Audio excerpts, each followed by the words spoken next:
नमस्कार दोस्तों।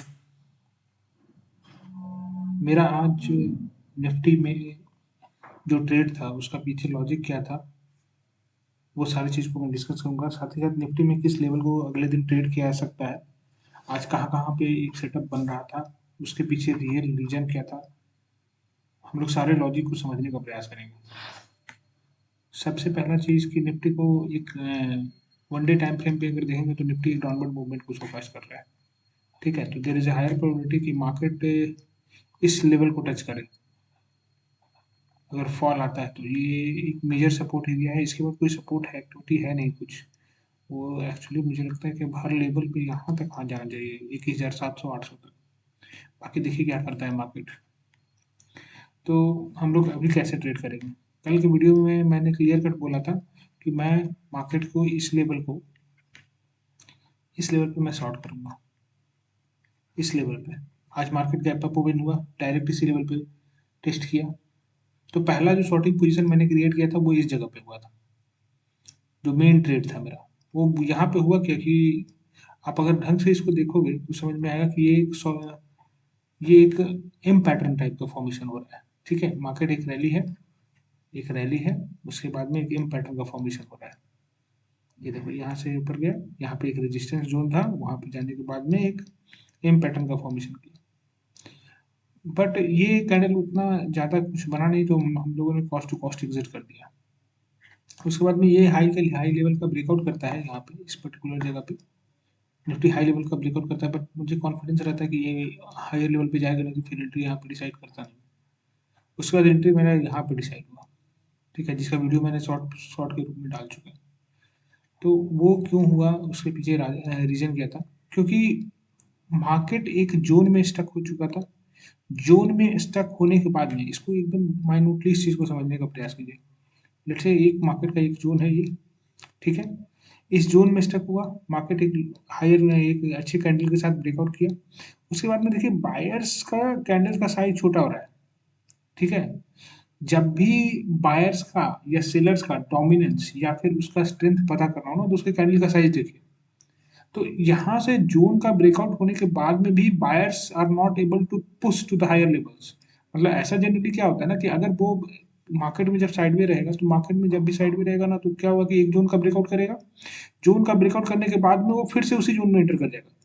तो जैसे इस जगह पे हुआ कि एक जोन का ब्रेकआउट हुआ, फिर उसी जोन में एंटर कर गया। देखिए नेक्स्ट कैंडल क्या होगा, एकदम स्ट्रॉन्ग रेड कैंडल बना। सेम चीज यहाँ पे होना चाहिए था। सेम चीज यहाँ पे होना चाहिए था, एकदम स्ट्रॉन्ग ग्रीन कैंडल बनना चाहिए था। तो वो क्लियर कट कर देता मुझे कि हाँ ओके ठीक है, अब ये मार्केट जो है यहाँ से एक साइड में होने वाला है। ठीक है, यहाँ पे एंटर क्यों नहीं कर सकते थे, क्योंकि साइड में था। यहाँ पे मान लीजिए ब्रेकआउट पे नहीं कर सकते थे, क्योंकि साइड में था मार्केट। आपको पता नहीं है, ये एक रेंज, बड़ा रेंज इस टाइप से बन रहा था। ठीक है, तो जनरली प्रयास हमेशा क्या करना चाहिए कि एक रेंज में जब भी मार्केट स्टक हो जाए, तो आप प्रयास ये कीजिए कि रेंज का ब्रेकआउट होने दीजिए। अब मार्केट को ये कैसे समझ में आया कि मार्केट एक रेंज में फंसने वाला है। सबसे बड़ा क्वेश्चन ये है कि मार्केट में हम लोग ये कैसे डिसाइड कर ले कि भैया आज मार्केट रेंज में फंस सकता है। तो इसके पीछे एक एक्टिविटी मैं बताता हूँ। क्या होता है कि जब भी मार्केट में एक बड़ा सा सेलिंग या बड़ा सा बाइंग आ जाए। ठीक है, बड़ा सा सेलिंग, जैसे इस जगह से सेलिंग हुआ, यहाँ तक आया। इसके बाद क्या हुआ कि बाइंग आया, जैसे इसी तरह से कोई बाइंग आ जाए इस तरह से एकदम। ठीक है, तो नेक्स्ट डे क्या होता है, आइदर मार्केट एक साइड में रह जाता है या फिर उसी डायरेक्शन को कंटिन्यू करता है। डायरेक्ट फिर इस जगह से यहाँ नीचे नहीं आएगा। इस लॉजिक को हमेशा याद रखिएगा। ट्रेडिंग करते समय इस लॉजिक को हमेशा ध्यान रखिएगा कि कभी भी वो डायरेक्शन को फिर लौटता नहीं है। ठीक है, अब इसको समझिए। अब इसी पॉइंट को यहाँ पे समझने का प्रयास कीजिए कि जैसे क्या हुआ कि एक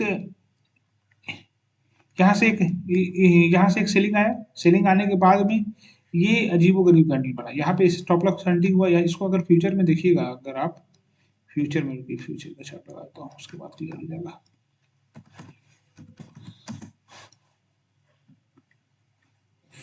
फ्यूचर में देखिएगा अगर पिछले दिन का, लास्ट डे में मैंने इस चीज को डिस्कस किया था। तो यहाँ पे देखिएगा कि बायर्स जो है वो काफी ज्यादा पुश किया है। यहाँ पे कोई कह सकता है कि इसको स्टॉप लॉस हंटिंग हुआ होगा, कोई कह सकता है कुछ भी हुआ होगा। बट अगर बायर्स स्टॉप लॉस हंटिंग ही सही, लेकिन एंट्री तो हुआ। यहाँ पे बायर्स एंट्री तो किया। बायर्स जब भी एंट्री करता है एग्रेसिव होकर के, चाहे सेलर जब भी एंट्री करे एग्रेसिव होकर के, और बिल्कुल ही थोड़ी देर के बाद में उस पूरे बाइंग को नलीफाई कर दिया जाए ना, तो समझ लो कि डोमिनेंस अभी भी उसी रैली का होने वाला है। मतलब जो सेलिंग पैटर्न है वो अभी भी कंटिन्यू रहेगा। नहीं तो इतना बड़ा बायर सेल का मूवमेंट होने के बाद में मार्केट को ढकेल के नीचे आना ये बहुत मुश्किल है। ठीक है। एक एक पॉइंट ये है, इस पॉइंट को हमेशा याद रखिएगा कि जब भी कोई एक रैली परफॉर्म करे, यहाँ से ऊपर की ओर जाए, फिर वहां से डायरेक्ट नीचे नहीं आ सकता है। ठीक है। लेकिन अगर वो आ जाएगा ना, तो फिर यहाँ से उठ करके फिर वो इस हाई लेवल को नहीं कट करेगा। इसको आप ऐसे समझिए कि कोई भी स्टॉक अगर 10% आज चढ़ा, तो क्या नेक्स्ट डे वो 10% गिर जाएगा? फिर नेक्स्ट डे क्या वो 10% चढ़ जाएगा? वो नहीं होने वाला है। वो सिनेरियो बहुत ही ज्यादा कम चांसेस है। ठीक है, अनलेस एंड अनटिल मैनिपुलेटेड हो तो बात अलग है। बट यहाँ पे हम लोग वो केस डिस्कस कर रहे हैं जो जनरल केस है, जो जनरल हम लोग केस में डिस्कस कर रहे हैं। ठीक है। इसके बाद में आइए कि अगर मान लीजिए ये जो बाइंग हुआ, ठीक है, इसको पूरी तरह से रिवर्स कर दिया। इसके बाद देखिए बायर्स के स्ट्रेंथ को देखिए, बायर्स का स्ट्रेंथ क्या है? छोटे छोटे कैंडल कैंडल कर रहा है। ठीक है, फिर बायर डोमिनेंस को क्या करने का प्रयास किया, ठीक है, सेलिंग साइड को रिवर्स करने का प्रयास किया। पर क्या बायर्स इतना पावरफुल था कि सेलर्स के हायर लेवल को टच भी कर पाया? नहीं कर पाया। ठीक है। फिर यहाँ से फॉल कंटिन्यू हुआ। तो अब इस बात को समझिए कि यहाँ पे एक डोमिनेंस एक्टिविटी हो चुका है। इस जगह पे एक डोमिनेंट एक्टिविटी हो चुका है। ठीक है। ये पर्टिकुलर जोन में एक डोमिनेंस एक्टिविटी हो चुका है। मतलब सेलर यहाँ पे एंटर कर चुका है। तो अब ये लेवल तो आपका बिल्कुल समझिए लॉक हो चुका है। ये लेवल लॉक हो चुका है। अगर मार्केट इस लेवल को टेस्ट करके ऊपर की ओर ब्रेकआउट करता है तो बहुत बड़ा वॉल्यूम में ब्रेकआउट होगा। ठीक है, बट ये लेवल अब लॉक हो चुका है। तो इसके बाद क्या हुआ कि इसके बाद ये पर्टिकुलर जोन में जब buyers are not able to push up to that higher level, उसके बाद वहां तक भी अगर नहीं पुश कर पा रहे, तो देखिए जनरली हम लोग जब भी इस टाइप का जब सिनेरियो बने तो शॉर्ट कहाँ पे किया जाए। तो जब भी आपको इस टाइप का देखे तो आराम से रिट्रेसमेंट का वेट कीजिए। रिट्रेसमेंट का वेट कीजिए कि बायर्स कब अपना पावर खोता है। ठीक है, जब तक बायर्स अपना पावर नहीं खोएगा तब तक आप एंटर नहीं कीजिए। बायर्स देखिए यहाँ पे आया, यहाँ से ऊपर की ओर गया, फिर सेलर्स यहाँ पे डाउन डोमिनेट किया इसी पर्टिकुलर रीजन से, फिर से बायर आया। पर देखिए बायर्स में फिर कैंडल का साइज छोटा होना शुरू हो गया। ठीक है, तो यहीं पे ये लोग डोमिनेंस होता है। आपको बहुत ज्यादा पेशेंसली वेट करना होगा अपने लेवल्स का। ठीक है। तो इसी आधार पर मेरा व्यू था कि ठीक है, हम अगला दिन जो ट्रेड करने वाले हैं वो शॉर्ट साइड का ही ट्रेड करने वाले हैं। ठीक है, किसी हालत में लॉन्ग साइड का तो ट्रेड एकदम सोचेंगे ही नहीं। इस पर्टिकुलर लेवल को मैंने डिफाइन भी कर दिया था कि मैं इसी पर्टिकुलर जोन से ये मेरा पहला जो ट्रेड था वो यहाँ पे पुट साइड का लिया गया था। ठीक है, अगर आपको यहाँ के पुट साइड का दिखाऊं मैं, तो हुआ क्या था कि मुझे कुछ दे तो रहा था, 20-25 पॉइंट के अराउंड में दे रहा था। यहाँ पे आप देखिएगा तो हाँ, इस पर्टिकुलर जगह पे एंट्री मेरा लगभग 150 के करीब में हुआ था। ठीक है, 150 से 184 या 74 तक गया था। 182 83 तक गया। ठीक है, 182 83 30 पॉइंट दे रहा था, बट मेरा ऐसे लकीली चूंकि बड़ा था ना, जिससे 150 के राउंड में एंट्री हुआ। ठीक है, 150 से 25 पॉइंट का। तो अब मुझे कम से कम तो चाहिए 50 पॉइंट चाहिए। ठीक है, 50 पॉइंट चाहिए, जबकि मुझे लग रहा था कि ये लेवल ब्रेक होगा। ठीक है, तो मैं इसी कारण से वो वेट करके और पूरा का पूरा वहाँ पे रिवर्स कर गया। तो फिर हम लोगों ने कॉस्ट कॉस्ट यहाँ पे एग्जिट कर लिया। ठीक है, यहाँ पे C2C करके एग्जिट हो गया। जैसे ही ये दोबारा एंटर कर गया ना, तो एग्जिट हो गया। अब एक बात मैं समझाता हूँ कि क्यों मुझे ये समझ में आ गया, यहाँ पे मैं तुरंत कॉस्ट टू कॉस्ट एग्जिट कर गया, जबकि यहाँ पे मैं एग्जिट नहीं किया। दोनों के पीछे लॉजिक समझिएगा। मार्केट जब भी एक तरफ का रैली शो कास्ट कर दे, उसके बाद में मार्केट ऊपर की ओर निकले। ठीक है, उसके बाद में जब गैप अप ओपन होकर के मार्केट यहाँ पे एक ब्रेकडाउन शो करने के बाद में फिर उसी रेंज में एंटर करना ना, तो there is higher probability market आज साइड में होने वाला है। ठीक है, बहुत ज्यादा चांसेस होता है कि मार्केट यहाँ पे साइड में होने वाला है। इस केस को याद रखिएगा, आज का बहुत बेहतरीन केस स्टडी है।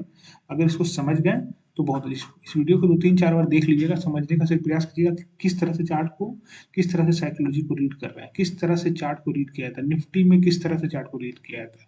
ठीक है, तो ये यहाँ पे आ गया, बायर्स आ गया, बायर्स यहाँ से पुश किया, बायर्स हाई लेवल पे नहीं लेके जा पा रहा है। ठीक है, फिर से देखिए कैंडल का साइज छोड़ा, यहाँ पे सेलर्स का डोमिनेशन आ गया, एंट्री एकदम कंफर्म यहाँ पे है, कोई डाउट ही नहीं है उस चीज पे। बिल्कुल ही एक परसेंट यहाँ पे अगर रिवर्स करके फिर से जोन में एंटर कर रहा था, तो बस इसलिए मैंने C2C एग्जिट कर लिया, पहला चीज। सेकंड चीज और डाउट कैसे हो रहा था, क्योंकि वीक का फॉर्मेशन हो रहा था बार बार। तो मुझे लग रहा था कि यार इस साइड में ना हो जाए, ठीक है, तो इस वजह से यहाँ पे एग्जिट कर लिया। उसके बाद सेकंड ट्रेड यहाँ पे बन रहा था, ये जो ब्रेकआउट होता है, जब भी रेंज में रहे, मार्केट रेंज का ब्रेकआउट करे ना, तो हमेशा एक बड़े कैंडल से उसको ब्रेकआउट हो जाने दीजिए। देखिए कौन सा कब रेंज का ब्रेकआउट कंफर्मेशन होता है उसका लॉजिक बताता हूँ। जब भी मार्केट एक पर्टिकुलर रेंज में है और दूसरे साइड से लगातार अगर यही कैंडल यहाँ पे क्लोज कर देता ना, मैं 100% कॉल ले लेता, कोई डाउट नहीं था आपको। लेकिन अगर ये कैंडल यहाँ पे क्लोज, ये कैंडल चूंकि देखो पहले क्या करता है ना, मार्केट को जब भी किधर किधर जाना होता है तो पहले ऐसे उड़ाएगा। तो सोचो कि यहाँ पे जो जो कॉल राइट करके बैठा होगा वो लोग सबको यहाँ पे ऐसे उड़ा दिया, ठीक है। ऐसे उड़ाने के बाद में देखो ये अपना जो डायरेक्शन है उसको कंटिन्यू किया, ठीक है। बाकी मैंने ये बताया कि ये जो जोन है यहाँ पे मैंने इसको शॉर्ट किया था, ठीक है। अब कल के दिन मार्केट में क्या किया जाए, क्या इस मूव को पकड़ पाए थे? देखो इस मूव को अगर चाहे तो हम लोग माइनॉरिटी अंडर समझ सकते हैं कि क्यों 23,000 पे मार्केट इतना बड़ा एक मूवमेंट आया, कैसे कैसे मूवमेंट आया, इसको अगर माइनॉरिटली समझना चाहो तो समझ सकते हैं। Let me try one more time, देखता हूँ मैं, अगर आप समझ पाओ तो ठीक है, नहीं तो कोई बात नहीं। देखो सबसे पहला बात कि मैंने क्या बोला कि यहाँ पे डोमिनेंस शो किया, यहाँ पे एक सेलिंग एक्टिविटी का डोमिनेंस हुआ था लास्ट डे, तो हम लोग का उस बेसिस पे सेलिंग साइड का था। जब भी मार्केट एक साइकोलॉजिकल लेवल पे है, साइकोलॉजिकल लेवल मतलब जैसे 23,000 पे है, 23,500 पे है, इस टाइप का लेवल पे रहे ना, तो वहां पे एक्टिविटी को हमेशा नोटिस किया करो कि क्या हो रहा है। जैसे इस पर्टिकुलर पॉइंट ऑफ टाइम पे तो हमको नहीं पता कि क्या होने वाला है, तो इस पर्टिकुलर टाइम पे मेरा ओपिनियन बिल्कुल क्लियर रहेगा कि 23,000 नीचे से नीचे जाने वाला है। लेकिन जैसे ही 23,000 से नीचे जाकर के फिर मार्केट ऊपर खींचता है ना, और एक जोन बनाने का प्रयास करता है, तो फिर इस यहाँ पे दो लेवल को देखो, एक होता है 23,020 को और दूसरा होता है 23,980, 22,980 को। इस दो जोन को हमेशा ध्यान में रखो, 20 ऊपर और 20 नीचे, 23,000 से 20 ऊपर और 20 नीचे, यहीं पे स्टॉप लॉस होता है सबका, ठीक है। जब भी जिधर भी डोमिनेंस होगा ना, तो स्टॉप लॉस अपोजिट में उसी साइड में होता है। तो यहाँ पे जब गौर से नोटिस करोगे तो 980 के पास में मार्केट कभी पहुंच नहीं रहा था, पहला चीज।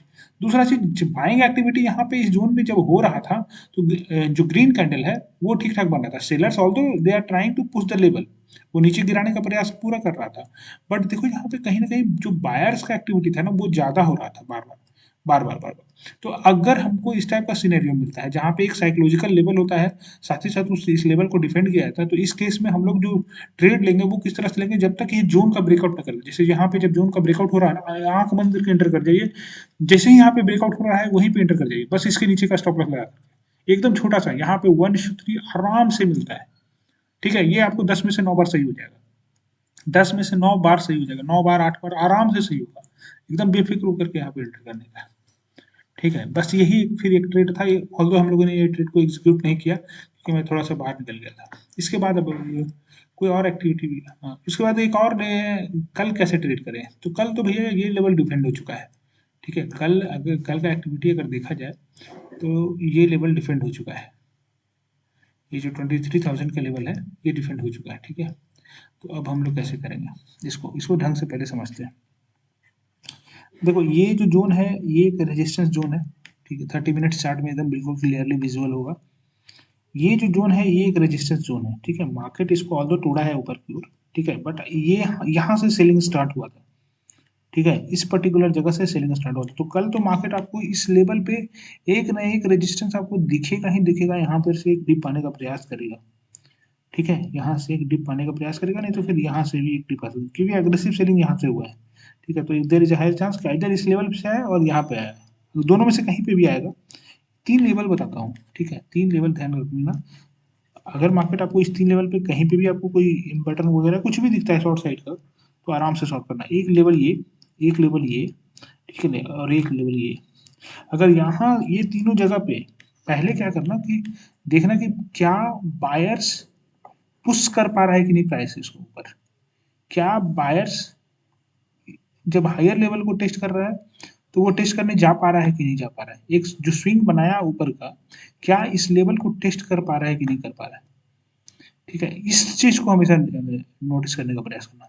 अगर ये नहीं कर पा रहा है ना, तो यहीं पे तुम्हारा, यहाँ ये जो कट होगा यहाँ पे एंट्री कर जाओगे, नहीं तो यहीं पे तुमको अगर कहीं पे कुछ समझ में आता है जो तुम्हारा सेटअप होता है, ठीक है, तो इसी बेसिस पे यहाँ पे एंटर कर सकते हो, वो तुम्हारा डिसीजन है। ये समझने का सिर्फ चक्र है किस तरह से एंटर किया जा सकता है, ठीक है। तो ये तो हमारा हो गया कि शॉर्ट साइड का हम लोग किस तरह से लेंगे, ठीक है।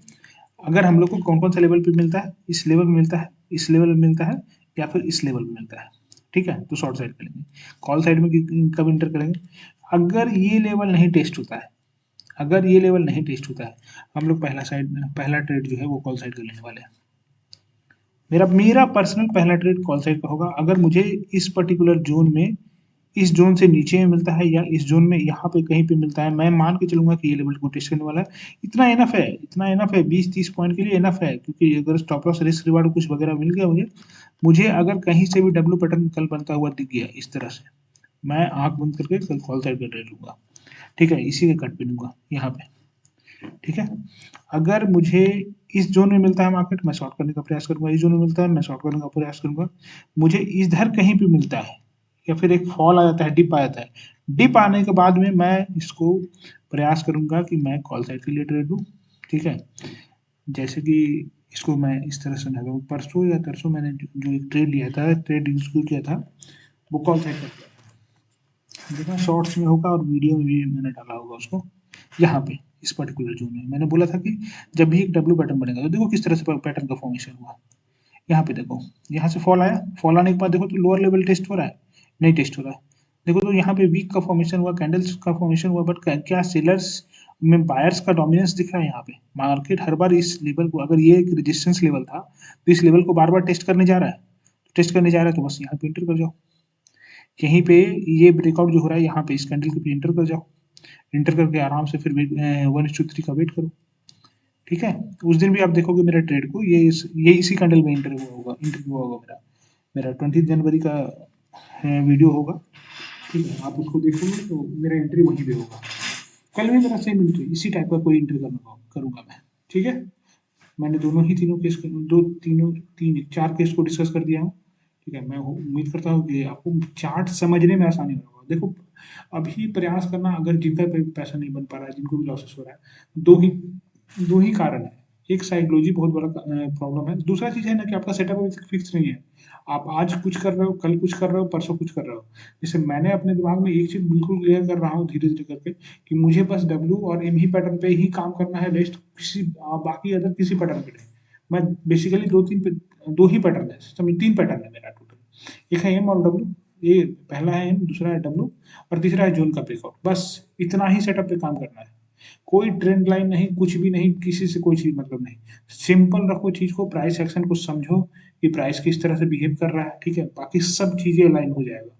ठीक है, ऐसा नहीं करने का कि हाँ एक दिन में पहला दिन 5 मिनट पे देख रहे हैं, दूसरा दिन 10 मिनट पे देख रहे हैं। एक पर्टिकुलर टाइम फ्रेम पे रहो, एक ही पर्टिकुलर टाइम फ्रेम पे रहो, उस पर काफी समय बिताओ।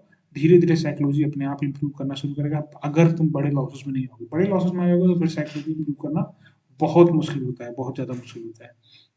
इसलिए प्रयास करना है कि कम से कम लॉसेस में ज़्यादा से ज़्यादा सीखें। अगर आपको वीडियो से अच्छा लगेगा तो प्लीज़ सब्सक्राइब करना। अगर आपको लगेगा कि और इन्फॉर्मेशन मैं दूँ, तो मैं आपको चार्ट रीडिंग में, निफ्टी में, या फिर किसी भी पर्टिकुलर स्टॉक चार्ट रीडिंग में मैं बिल्कुल ही एकदम लॉजिकल होकर के, कि हाँ कि किस तरह से चार्ट को रीड किया जाता है, मैं समझा सकता हूँ। ठीक है, मैं एकदम बिल्कुल क्लियर कर दूंगा। आप कमेंट करके बता देना, मैं 100% पूरा का पूरा क्लियर कर दूंगा। ठीक है, आपको किसी को कुछ भी पे करने की जरूरत नहीं है, बिल्कुल फ्री में सारा कुछ आपको इस चैनल में मिल जाएगा। ठीक है, चलो धन्यवाद, थैंक यू।